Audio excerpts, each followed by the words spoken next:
Have you ever felt that, no matter how hard you try to fit into the rhythm of the modern world, something inside you seems to vibrate at a different frequency?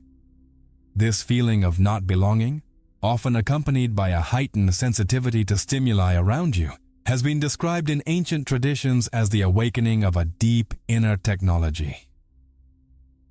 Thoth and Sophia, the architects of ancestral wisdom, spoke of a state called the emerald frequency, an attunement that allows one to see beyond the distractions and noise of everyday life. Today, we'll explore how this spiritual photosynthesis can reorganize your perception and help you switch off automatic mental patterns. But be aware, expanding consciousness requires courage, as you will begin to perceive reality with a clarity that few can sustain. Let's understand how to use this knowledge to reclaim your protagonism and live with more purpose. To begin, if you could describe this feeling of not belonging with a color or an element of nature, what would it be? Write in the comments. Your perspective helps strengthen our search for clarity. The beginning of this journey never happens in the pages of a book or in a video you watch by chance, but begins with a silent and disturbing biological event directly in your blood.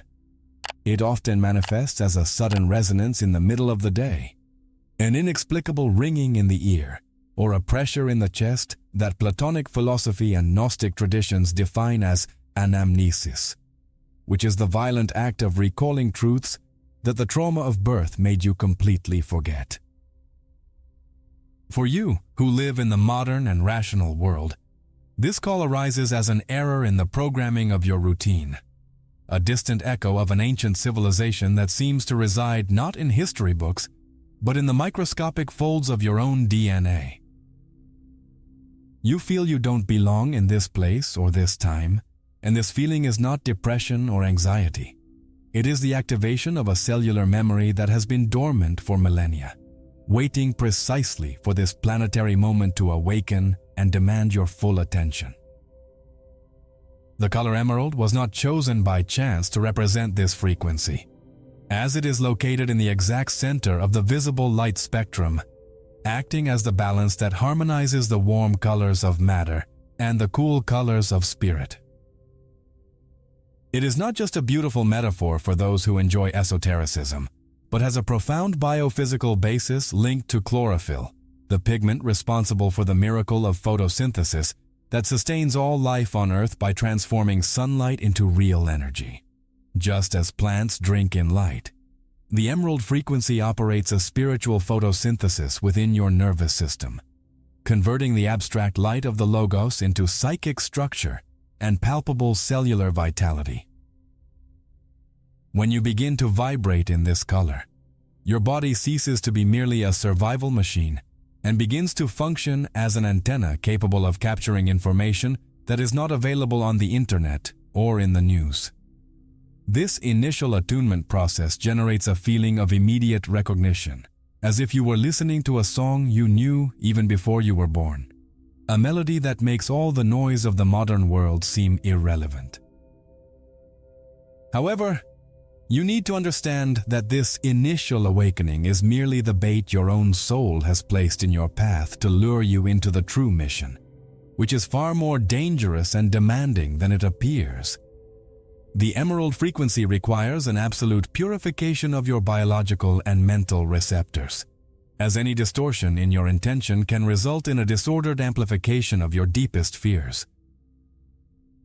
The journey demands that you abandon the safe surface of consensus reality to delve into an investigation where the architecture of the mind begins to reveal itself.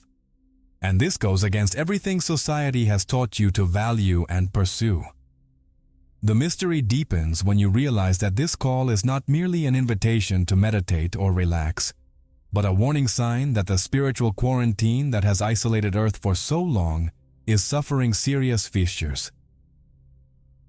The hidden wisdom of past ages is beginning to seep into the collective consciousness through these cracks, and you have been chosen as one of the receivers of this emergency signal.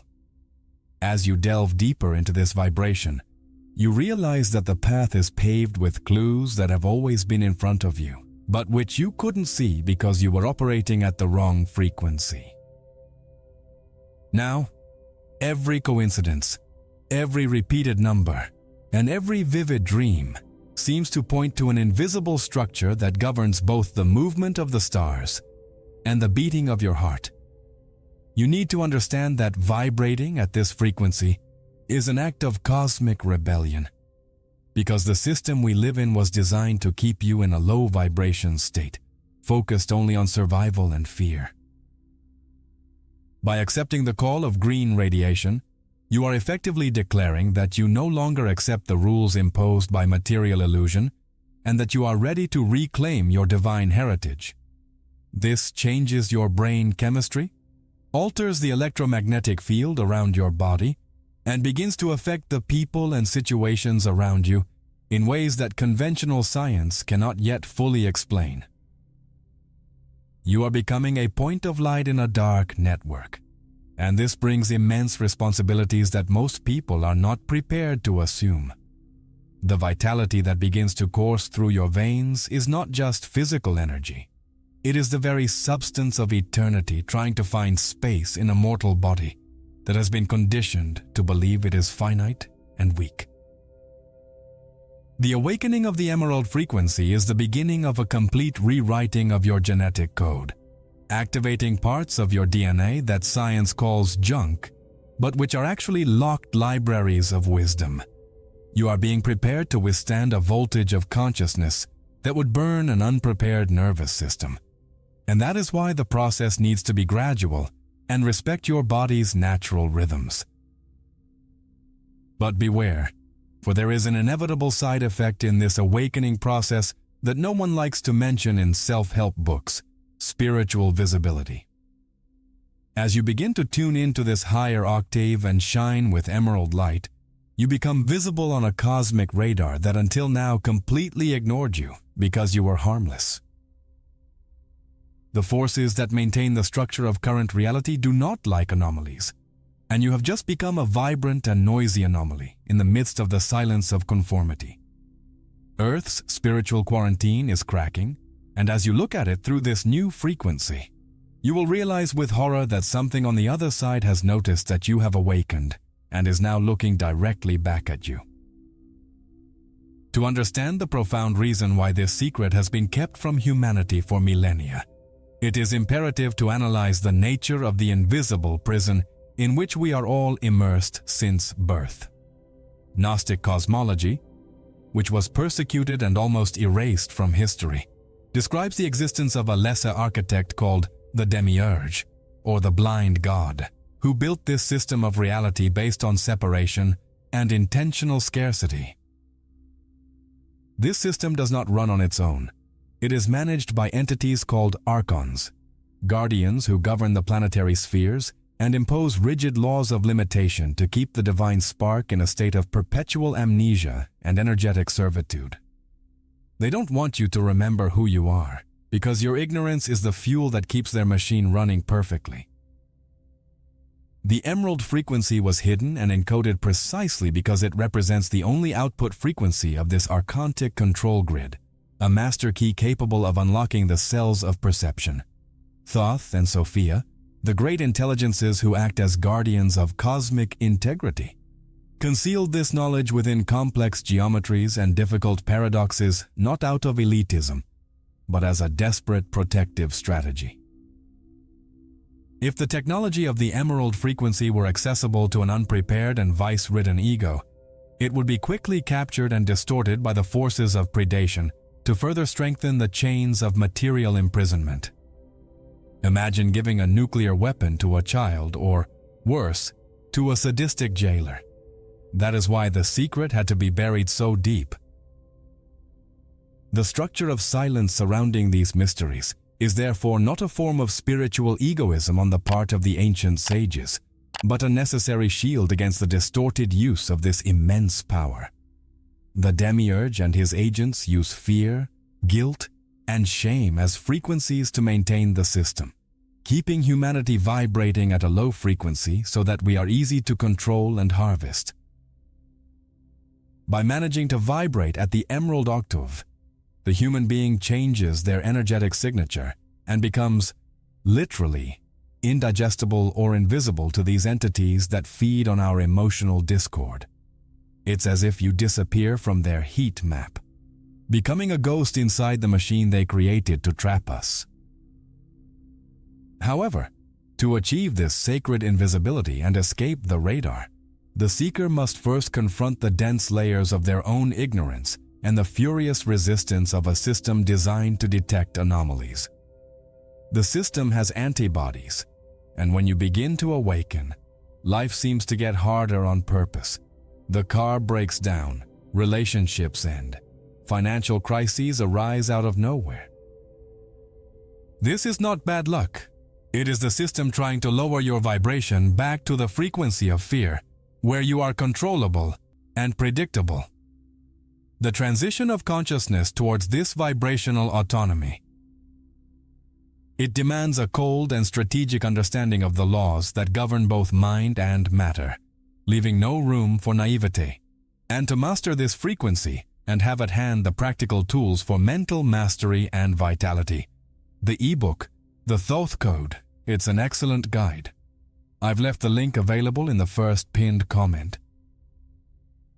As the initiate begins to question the nature of their reality and see the prison bars, they are inevitably led to an encounter with the guardian of knowledge, the figure who holds the blueprints of the labyrinth. It's not enough to simply have good intentions or think positive.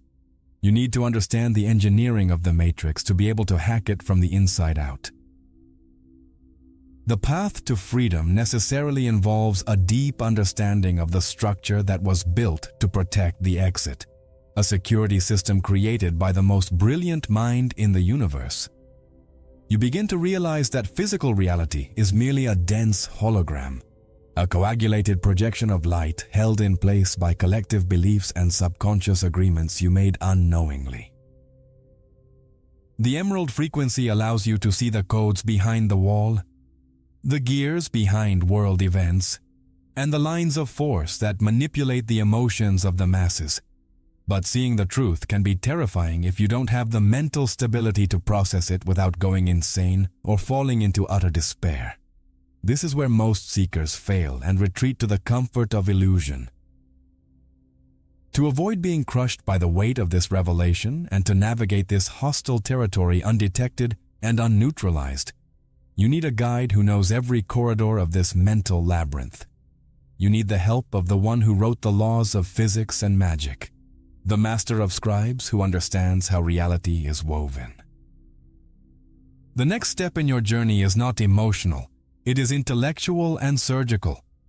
For you are about to come face to face with the supreme intelligence that holds the keys to the universal mind. Thoth, identified in ancient Egyptian tradition as Tehuti, and later known to the Greeks as Hermes Trismegistus, is not only an ancient god, but the living personification of Nous, the divine intellect that precedes all matter. He is described as the heart of Ra and the tongue of Atum, which positions him as the supreme mediator and the necessary bridge between the ineffable will of the universe and the physical manifestation we touch. His mental architecture is based on absolute mathematical precision, exact measure, and numberstee, and he is responsible for establishing the harmonic proportions that prevent the universe from collapsing into irrational and self-destructive chaos. Without Thoth's structure, reality would be a formless and meaningless liquid nightmare. The emerald frequency, when viewed through the hermetic lens of Thoth, is encoded in the legendary Tabula Smaragdina, a text that tradition swears was engraved on a precious stone that did not belong to this planet's periodic table. The secret hidden by Thoth refers to the direct manipulation of physical reality through the controlled alteration of mental frequencies, teaching that the mind is the laboratory where transmutation occurs. He taught that the emerald color is the specific octave where the divine idea condenses and gains balanced weight and form. Thoth is the incomparable master of sacred geometry, the language of forms and patterns that allows the initiate to read the Creator's signature in every leaf, crystal, or distant galaxy. Thoth's architecture seeks not only to accumulate intellectual wisdom like a library, but also to construct a robust inner temple capable of withstanding the descent of extremely high-voltage light. He is the original architect of the monuments that serve as resonators for human consciousness, such as the Great Pyramids and the secret chambers of initiation. In these places, sound and form converge mathematically to force an evolutionary leap in the initiate's perception, altering the brain's structure to process reality in a multidimensional way. Thoth gives us the tools, discipline, and mental clarity necessary to avoid getting lost in the hallucinations of the astral path. However, Thoth, in his infinite wisdom, knew of a critical and dangerous flaw in his own nature. Pure intellect, without the presence of the creative chaos of life, is a sterile, cold, and potentially tyrannical structure. A perfectly logical mind can create a gilded cage from which it is impossible to escape, for everything in it makes sense, but nothing in it truly lives or feels. He knew that sacred geometry is the skeleton of the universe, but a skeleton without flesh and blood is merely a well-organized corpse.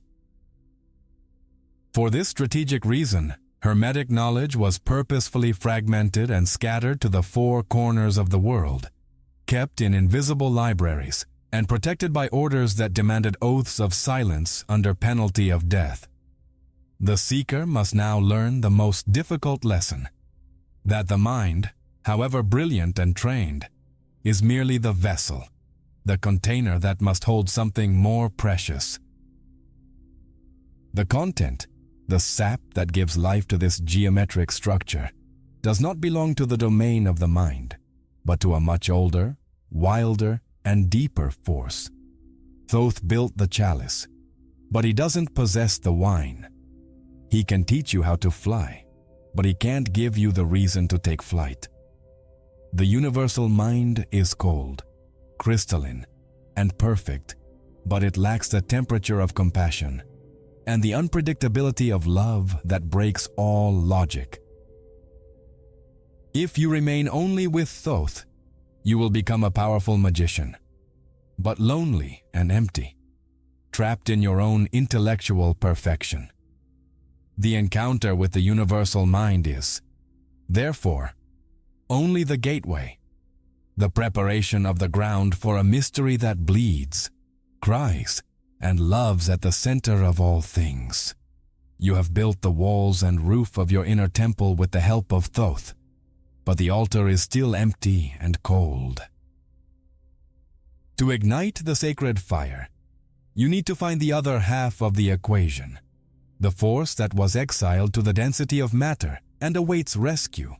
If Thoth represents the vertical, rigid, and ascending structure of the mind, Sophia represents the horizontal, curved, and painful journey of the soul through experience in matter. In forbidden Gnostic accounts, Sophia is described as wisdom, the last of the aeons of divine plenitude, who, driven by an uncontrollable desire to know the unknowable, projected herself out of the original harmony and fell into the abyss. From this cosmic and tragic fall arose the fundamental instability that generated the dense material world and the demiurge himself, her blind and arrogant son who ignores his divine origin and believes himself to be the only God. Sophia's shocking and revolutionary secret is that, in an act of supreme and strategic love, she concealed the presence of her own essence, the divine spark or pneuma, within the density of human flesh, within you. She did this so that the demiurge and his archons could not completely destroy the light, as it is camouflaged in the mud of biology. The emerald frequency, in this perspective, is the Sophianic radio signal that vibrates incessantly to awaken these sparks from their millennia-long hypnotic slumber. Sophia hid herself within humanity so that, through our experience, divinity itself could learn about pain, loss, and redemption on the densest plane of existence. Sophia's call is not perceived as a cold mathematical formula or a logical concept, but as a sweet and unbearable pain in the center of the chest, a profound nostalgia for a place we have never visited in this life, but which we remember with our soul. It is pathos, the passion that drives the mystic and the poet to seek union beyond forms and words. It is the wisdom that manifests itself in sudden intuition, in prophetic dreams, and in the irrational capacity to love unconditionally, even in a world governed by financial interest and the survival of the fittest. While Thoth builds the walls of the temple, Sophia is the living flame that burns on the altar. Sophianic gnosis teaches that the total forgetting of who we are was a necessary and brilliant camouflage mechanism. If humankind had always known its divine and powerful nature, the oppression of the archontic system would have been unbearable, and we would have been hunted as immediate threats. Sophia, in her infinite wisdom, allowed us to get lost in the labyrinth of matter, so that the encounter with truth would be authentic, the fruit of a real search and not merely a hierarchical imposition. She knew that only those who have known total darkness can truly value the light. As the initiate begins to hear Sophia's whisper, which is the voice of his own intuition screaming beneath layers of social conditioning, he realizes that the way back is not free. The rescue of the divine spark demands a terrible symbolic death, a voluntary disintegration of everything he believed to be his personality and his life. You can't take your inflated ego where Sophia wants to take you. The encounter with Sophia is the encounter with your own sacred vulnerability, with the part of you that feels everything intensely, and that has been repressed so that you could function in cold society. She is calling you back home, but the entrance is narrow and low. You will have to leave behind the armor you have built to protect yourself, because before her, only the nakedness of the soul is accepted. The fire that purifies gold is about to be lit, and nothing inauthentic, false, or constructed by the ego will survive the heat of the truth that is coming. You asked for the truth, and the truth is a fire that consumes everything that is not itself. Prepare yourself, because the temperature of your life is about to rise dramatically.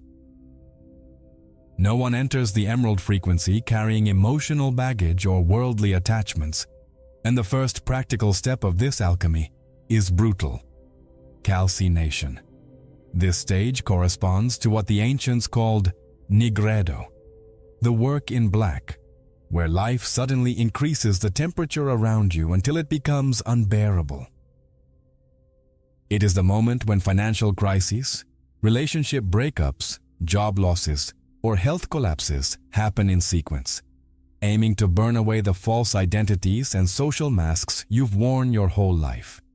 It's a phase of controlled and necessary destruction, where the heavy lead of your profane personality is reduced to fine ashes, so that the true raw material of your soul can finally be extracted.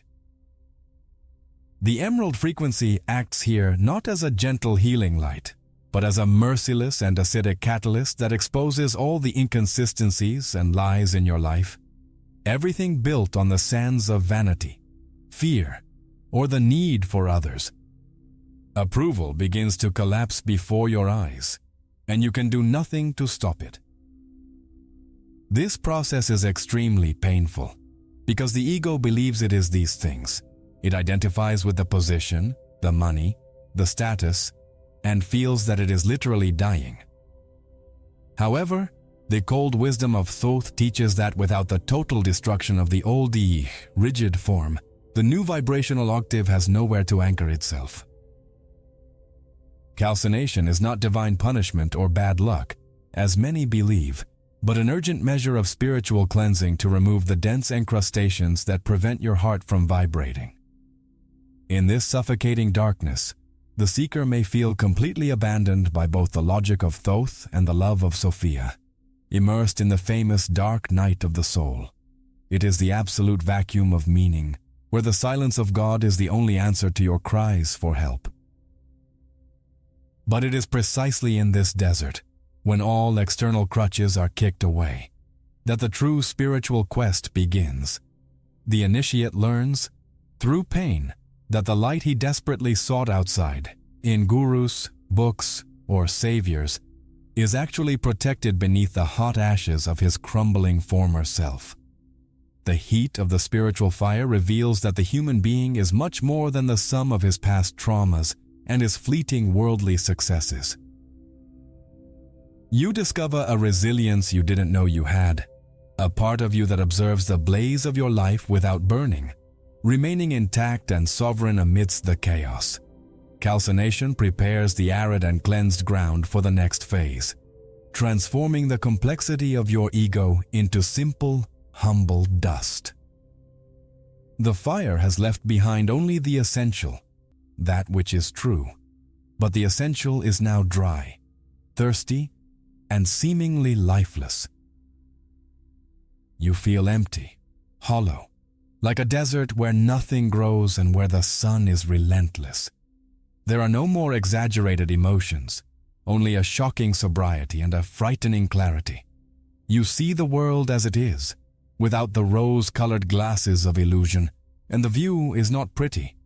But this emptiness is necessary to create space. The universe abhors a vacuum, and this space that was opened up by fire and sword within you will be filled. The desert of deconstruction now needs a violent flood to bring to the surface everything that has been repressed in the depths of your unconscious for years. The fire has done its work, but now something is stirring in the shadows, a green and voracious force lurking, ready to devour what remains of the arrogant little son of your rational ego. After the devastating fire of calcination, the pendulum swings violently to the other extreme, and the initiate enters the stage of dissolution, symbolized in alchemy by the terrifying image of the green lion devouring the sun. This powerful and grotesque symbol represents the vital, instinctive, wild, and brutal force of nature, the green lion, attacking and consuming the centralized, logical, and rigid egoic consciousness, the sun. It is a process of solutio, where the dry ashes remaining from the calcination are submerged in the corrosive and purifying waters of the deep unconscious, undoing any structure that still tried to maintain control. The emerald frequency, in its green lion aspect, acts here as vitriol, the legendary universal solvent that dissolves the mental structures and logical defenses that impede the direct perception of reality. For the modern seeker, this stage is not theoretical, but manifests as an uncontrollable emotional overflow, where old traumas, repressed cries, and forbidden desires emerge with tsunami-like force. The logical and organized mind of Thoth seems to completely fail to provide explanations or contain the barrage, and the individual is forced to feel the abyssal depth of the Sophianic mystery without the filter of rationalization. This stage is dangerous, but crucial to avoid the creation of a cold and soulless spiritual technocracy. If the initiate were to advance only with the geometric structure of Thoth, he would become a black magician, efficient but disconnected from life. Dissolution ensures that wisdom is tempered by compassion and the forced humility of one who has drowned in himself. The green lion does not kill the sun to destroy it permanently, but so that it may be reborn with a purer light, no longer based on personal vanity or the need to be right, but on the authentic radiation of the self. Many initiates get lost here, confusing this emotional chaos with madness or spiritual regression, when in reality it is a deep cleansing of the inner waters. Defenses fall, shame disappears, and you find yourself immersed in an ocean where past, present, and future mingle. It is the disintegration of linearity, the moment when you realize that your inner monsters are merely pent-up energy begging for movement. As the waters of dissolution begin to slowly recede, the initiate realizes that something has fundamentally shifted at the base of their perception. They are no longer the arrogant master of their own house, giving orders and controlling destiny, but a humble guest in a much larger and more mysterious temple. The illusion of control has been washed away, leaving in its place a confident surrender to the flow of life. But now you have a problem, a chaotic mixture of wet ashes and primordial mud. Everything is mixed together, the divine and the profane, gold and earth, truth and emotional lies. You feel everything at once and can no longer distinguish what is yours and what belongs to the world. The surgical separation between what is eternal and what is transient becomes the most urgent and delicate task of your life. You need a filter, a sieve capable of retaining the gold and letting the mud pass through. Absolute discernment is required now, and it will only come through a breath of the Spirit that will cut through the fog like a sharp blade. Herein lies the great operational secret of the entire work, the technical revelation promised by the title. The true initial power of the emerald frequency is not immediate and romantic union, but the surgical and cold capacity for separation. At this critical stage, you must act as the experienced alchemist who extracts the subtle from the dense, filtering the pure spiritual essence from the confused emotional mud that resulted from dissolution. It is a phase of increasing and cutting clarity, where the initiate begins to discern with laser precision between their automatic conditioned thoughts and the authentic and silent voice of their divine spark. In the architecture of Thoth, this process is compared to the weighing of the heart in the halls of Amenti, where what is true is separated from what is false before the implacable scales of Ma'at. The emerald frequency acts here as a high-tech spiritual vibrational filter. The seeker learns with shock that not everything he feels or thinks is his own. The vast majority is influenced by the collective field, inherited family traumas, or archontic programming inserted to generate suffering. Separation requires symbolic isolation, an inner desert where the soul learns to sustain itself only with its own light, without seeking validation or energy from others. This is where the individual recovers their lost sovereignty, withdrawing their power from external projections and ceasing to blame the world for their inner state. At this stage, the initiate begins to have real glimpses of the halls of Amenti, not as a physical location in Egypt, but as a timeless state of consciousness where chronological time dissolves into a present eternity. They realize that death is not a tragic end, but a continuous process of separation from what is mortal and perishable, so that the immortal may shine unimpeded. Thoth's breath infuses this separated essence with new life, a vitality that doesn't depend on food or sleep, but on direct connection with the source. What was separated is now pure. You have the crystalline and sharp mind on one side and the pulsating and sensitive heart on the other, both cleansed of ego contamination. But they are still separate, like two powerful lovers gazing at each other across an insurmountable abyss. You are divided into two powers, an intelligence that understands the architecture of the cosmos, and a love that feels the pulse of every atom. Keeping these two forces separate for long is impossible. The tension between them creates a magnetic field that begins to pull one toward the other with an overwhelming gravitational force. Duality, which served to cleanse the parts, now becomes an obstacle to the final work. The next step in the journey demands the ultimate sacrifice of this duality in favor of a union that the ordinary mind considers impossible and dangerous. Thoth and Sophia, mind and heart, king and queen, are about to collide at the center of your being. The alchemical marriage is not a peaceful ceremony. It is a nuclear fusion being prepared in the secret, dark chambers of your body. What happens when these two colossal forces, now purified, powerful and sovereign, are forced to occupy the same space at the same instant? The answer is an explosion of light capable of rewriting reality and defying the laws of physics as you know them. Hold on tight, because the convergence is about to begin. Now that the parts have been separated and purified, the violent and necessary phenomenon occurs that alchemists call conjunction and Gnostics call syzygy, which is the sacred inner marriage. Don't think of it as a gentle romantic encounter, but as the nuclear fusion between the cold, geometric structure of Thoth and the chaotic, vital fire of Sophia within your own chest. Imagine the mathematical precision of your rational mind being suddenly flooded and filled by the unconditional, wild love of the soul, creating a third substance that never existed before within you. The emerald frequency here reaches its first real and tangible stability, creating what esoteric tradition calls the philosophical sun, a consciousness that is no longer divided between reason and emotion.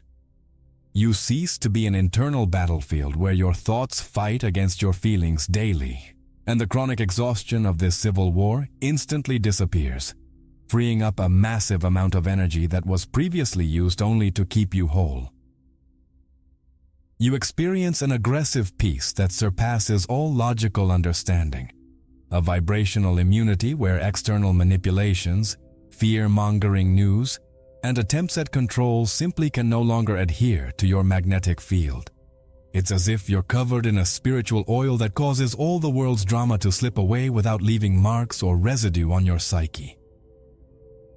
In this syzygy state, the mind provides the map and direction, while the heart provides the fuel and will, operating in perfect synchronicity that allows you to manifest intentions with astonishing speed. You think and feel in unison, and the universe, responding to coherence, begins to reorganize the reality around you to suit this new unified frequency of command. But don't become complacent for even a second, because this ecstatic joy of union is extremely dangerous and volatile if not properly understood by the initiate. Many seekers stop here, intoxicated by the intense light and the pleasure of connection, thinking they have reached the top of the mountain and that the work is over. They become addicted to the feeling of well-being and forget that the goal is not just to feel good, but to transform the very structure of reality. What they don't know is that this union, however powerful it may seem now, is still soluble and can be undone by the pressures of the world if it is not permanently fixed in matter. The conjunction is like a lightning bolt. It illuminates everything with divine clarity, but tends to disappear as quickly as it appeared, leaving the seeker in the dark again if they don't know how to capture this energy. For it to become eternal, unbreakable, and constant, this new being of light born within you needs to undergo a hardening process that goes against all instinct for preservation. The light needs to take root in the darkness so it doesn't fly away. And happiness needs to prove it can survive burial. You are now wielding immense power, but it is as unstable as liquid mercury, slipping through your fingers if you try to hold on to it with the strength of the ego. The wisdom of Thoth warns that what was united in the heaven of the mind must now be tested in the hell of the earth to prove its validity. The euphoria will pass, and when it is gone, what will remain? To ensure that the emerald frequency is not just a passing visit, but a permanent residence, you must be willing to lose this light temporarily to gain it forever. The brutal paradox of alchemy is presented here. To save your life, you must be willing to lose it in a way that the human mind fears more than physical death itself. The union must be sealed in the dark, far from everyone's eyes, in a silent fermentation process where no one will applaud you. The marriage has been consummated, but the honeymoon is over, and reality will exact the price of the ultimate transformation. Prepare yourself, because the bright light you are feeling now is about to be deliberately switched off by the security system of evolution itself. It's not a punishment. It's the only way to turn what is volatile into something fixed and eternal. You will descend, and down there, in the total absence of light, you will discover if your faith is real or if it was just a dependence on spiritual endorphins. The tomb is open and waiting. For the union to become permanent and indestructible, it must die and decay, entering the phase that alchemists call putrefaction. The bright and comforting light of the conjunction suddenly goes out, as if someone had cut off the energy of your soul, and you are plunged into the dark emerald ray, a dense and heavy frequency. It is the final and inevitable paradox of nature. The seed must rot and decompose in the dark, damp, and cold soil so that the tree can be born and bear fruit. All the spiritual support you felt before disappears. Your visions cease, your intuition becomes silent, and you feel completely alone in the universe. You feel with absolute certainty that you have lost the connection, that you have been abandoned by Thoth and Sophia, and that you have made some terrible mistake that has cost you your evolution. But this is neither a mistake nor a punishment. It is a rigorous test of structural integrity that separates the curious from the masters. True immortality is not the survival of the ego inflated by light and miracles, but the discovery of an indestructible life that persists even in the total absence of stimuli and rewards. You are being forcibly invited to enter the primordial black womb, the dark quantum root from which all the light of the universe emerges. Spiritual pride, that secret feeling of being special or chosen, is devoured here by psychic bacteria that consume everything that is false. You realize, with terror, that you did not conquer the emerald frequency as a trophy. You are being digested by it, being processed by a higher intelligence that does not care about your comfort, but about your transmutation. It is a moment of necessary humiliation, where you are reduced to nothing so that you can be remade without the flaws of human arrogance. Putrefaction cleanses the last vestiges of vanity that were still hidden in the corners of your mind, those that survived even the fire of calcination. At this stage, many enter states that psychology calls deep depression, but which are actually a systemic shutdown for the resetting of biological hardware. The body feels heavy, sleep is restless, and food has no taste, because all your vital energy is being pulled inward, to the core, to sustain the invisible metamorphosis. When the decomposition process reaches its peak, and you sincerely believe that nothing remains of who you were, a new substance begins to timidly shine in the absolute darkness. What was rotten has become fertile. The black humus, where eternal life can finally take root without being uprooted by the wind. You discover that there is a light that casts no shadow, a black light that sustains existence before the biblical "let there be light." The elixir of immortality was extracted from this painful process, but it is still an unstable and dangerous vapor that needs to be condensed and directed before it evaporates and is lost in the ether. You have survived the death of the spiritual ego, and now you carry within you a concentrated and potent essence that needs to learn to move. The stagnation of death must give way to the movement of life, but an ordered and conscious movement. You're at rock bottom, but it's at rock bottom that you find the purest, freshest water. Now that you have nothing left to lose, you've become truly dangerous to the control system. The essence is ready, but it needs a vehicle, a circulation system to carry it to every cell in your physical body that's still vibrating in the old density. It's time to learn to truly breathe. What survived the darkness of decay is pure, but it is stagnant, and now needs to learn to move through distillation. This process is not a poetic metaphor, but a technical and biophysical operation of energy circulation using breath and heightened mental focus. You begin to move the energy from the base of the spine, where it was dormant, to the top of the head on the inhale, and down it again to the base on the exhale, repeatedly, creating a closed circuit of high voltage. This refines the emerald frequency, transforming it from a raw and unstable emotional state into a stable and usable biological intelligence. In Hermetic practice, this is called sublimation, the act of turning what is fixed into volatile and what is volatile into fixed in a continuous cycle of refinement. You learn to drink from the water of life in the halls of a Menti, no longer as a dazzled astral tourist, but as an inhabitant who holds the key to the house.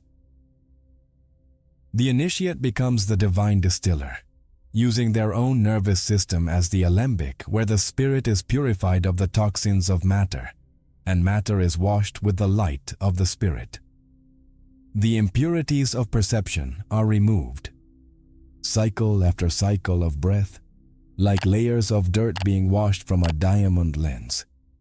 With each turn of energy in your spine, your vision of reality becomes clearer, less emotional, and more causal. You begin to see not only what happens, but why it happens, tracing the invisible causes behind the visible effects. You are preparing for the encounter with the archetype of Al-Qidr, the green, the life force that never dries up and perpetually renews itself through movement. Distillation demands ironclad discipline, as the mind tends to wander and the body tends to crave comfort. But you must maintain a constant energy pump until the central channel is unobstructed. You feel the heat rising, the vibration shifting, and the internal sound, a high-frequency hum, becoming audible within the skull. It is your biology being reconfigured in real time to support the load of cosmic consciousness without blowing the neural fuses. But there is one last technical hurdle that needs to be overcome before completion. The spirit is ready, soaring high, clear, and fast. But the physical body, its carbon anchor, is still dense, heavy, and slow.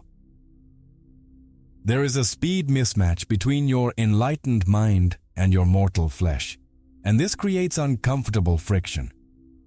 You know the truth, but your body still reacts to the old stimuli of fear and survival through cellular habit. For the work to be completed and crowned with success, heaven cannot simply remain up there.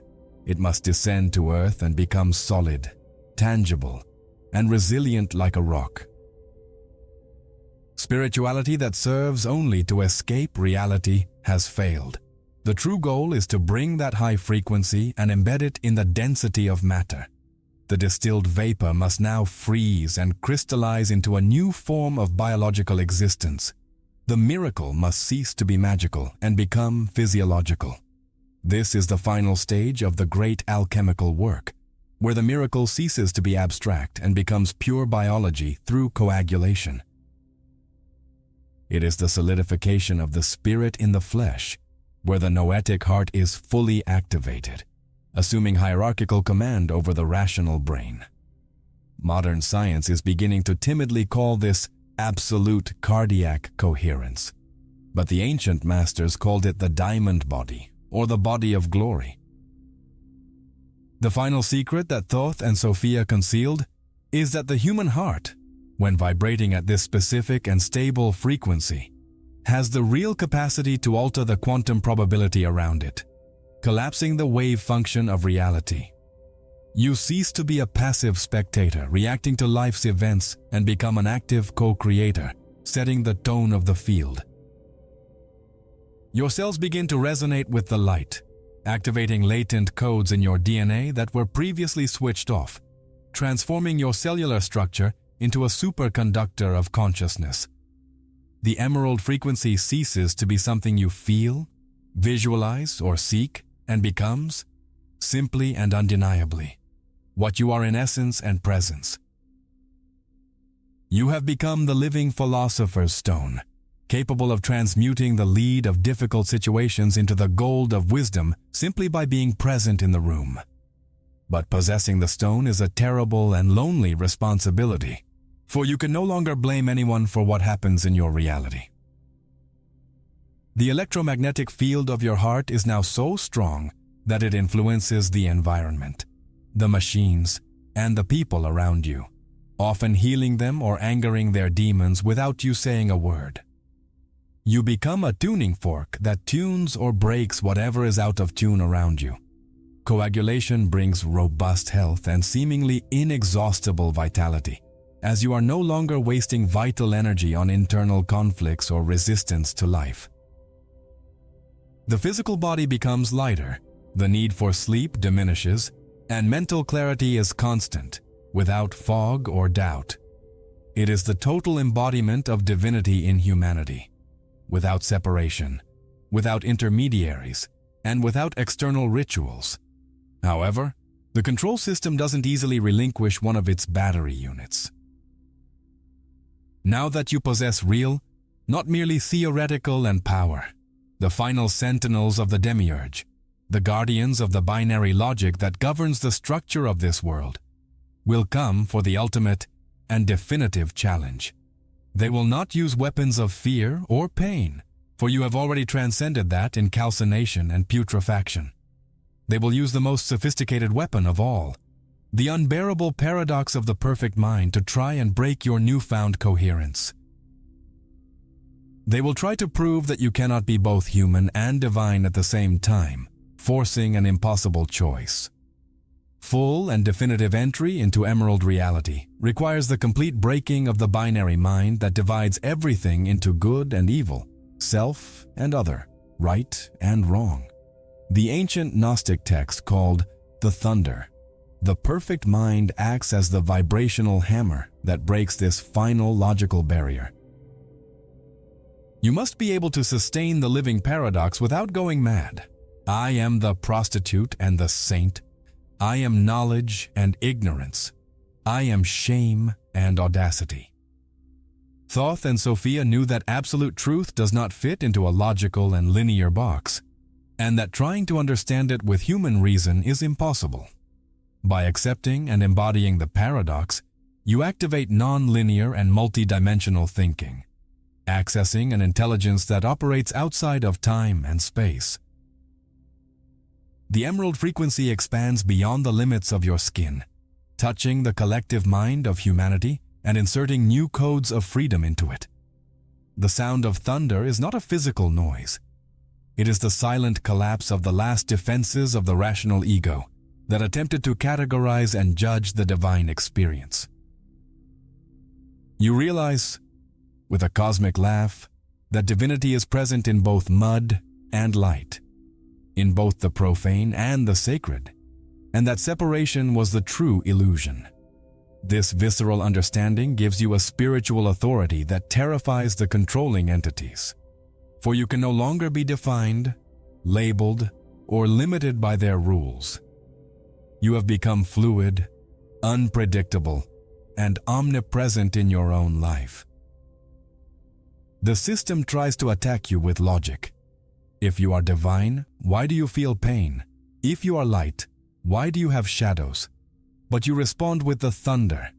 I am all of that, and none of that. This answer short-circuits the matrix's programming, which depends on fixed definitions to operate. You become an error in the system, a glitch that cannot be corrected or deleted. The prison door, which was always locked from the inside, is now wide open. But to leave for good and never return, you must walk down the final corridor where the planetary jailers await. They cannot detain you by force, but they will demand the password, the vibrational signature that proves you are a free citizen of the cosmos and not a fugitive slave.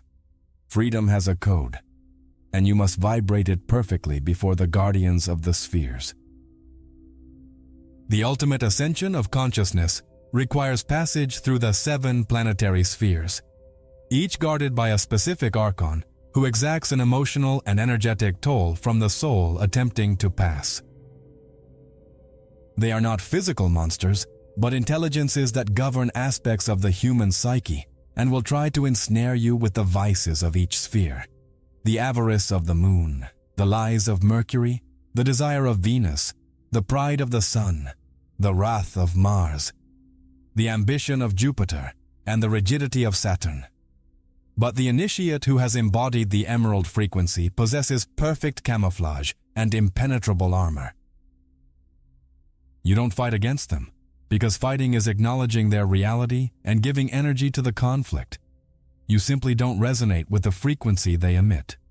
When the Archon of Wrath screams and tries to provoke your reaction, it finds no echo in your dynamic vibration of peace.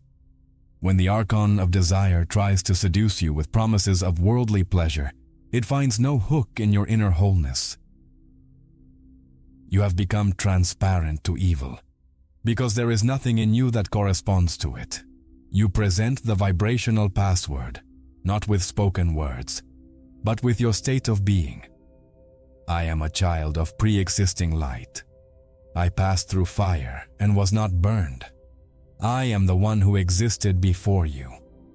By recognizing your origin outside the system, the gates open automatically, for cosmic law prevents the inferior from hindering the superior. You become invisible to the astral predatory system, passing unscathed, where others are captured and recycled in the wheel of samsara. The emerald frequency is your cloak of invisibility, a technology of spiritual concealment that allows you to navigate the lower realms without being touched by the filth. You traverse the planetary spheres one by one, feeling the gravity of destiny unravel, and the weight of karma be left behind like an old garment that no longer fits. You reach the 8th layer, the Ogdawada, the threshold of total freedom where Sophia awaits. But before resting in fullness, you look back at the blue planet you left behind and see something surprising. The map you used, Thoth's instructions, and Sophia's gnosis are not exclusive to the West or Egypt. An intense green reflection shines from the other side of the world, in Asia, confirming that you haven't discovered a religion, but a universal law of spiritual physics. The puzzle is completed with a piece that comes from the East.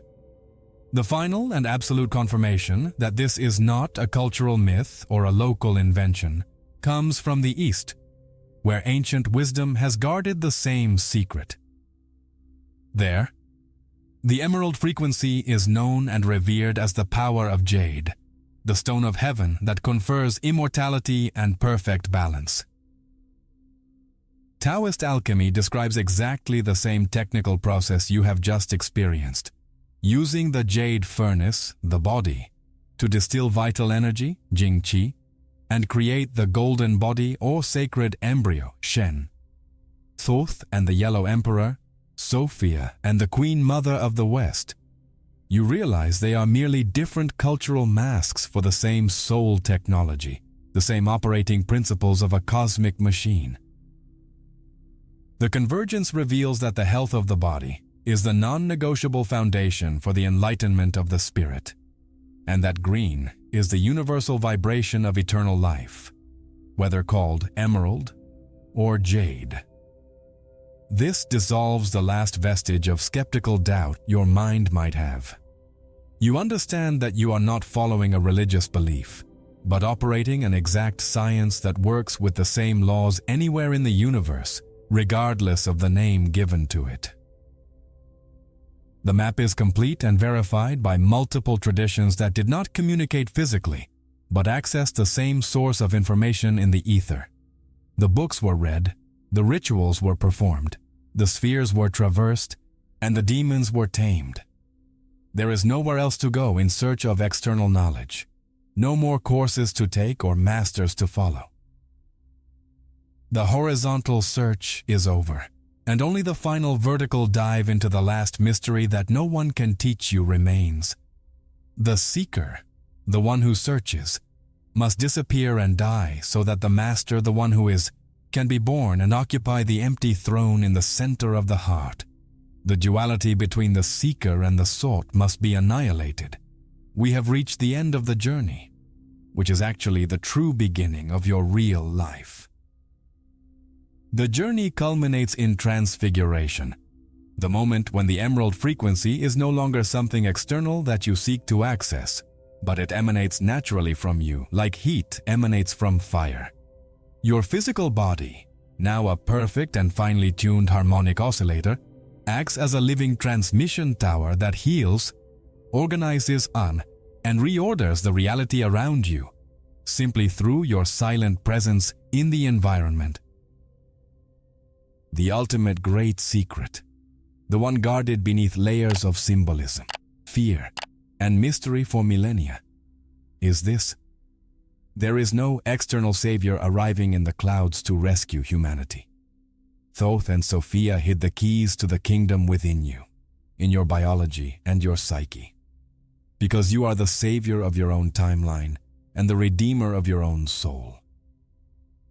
By awakening and sustaining this frequency, you rescue matter from entropy and transform the suffering of the world into the joy of wholeness, fulfilling the purpose of creation. You are the scribe who writes your own destiny with the ink of will and the wisdom that understands the plot before it unfolds. The veil of illusion has completely fallen and cannot be replaced. You breathe, and you feel the universe breathe with you, in a unique and indivisible rhythm. The search is over because there is no longer any distance between you and God. Eternal life has begun now, not after death. Welcome to the Emerald Reality, where you are the law, the way, and the life.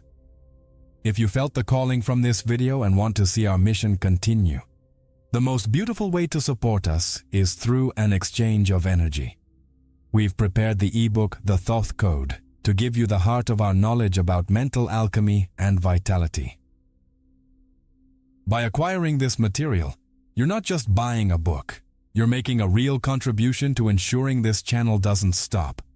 It's our deepest knowledge in your hands in exchange for the breath we need to continue awakening consciousness. The link is in the first pinned comment. Immense gratitude for your help.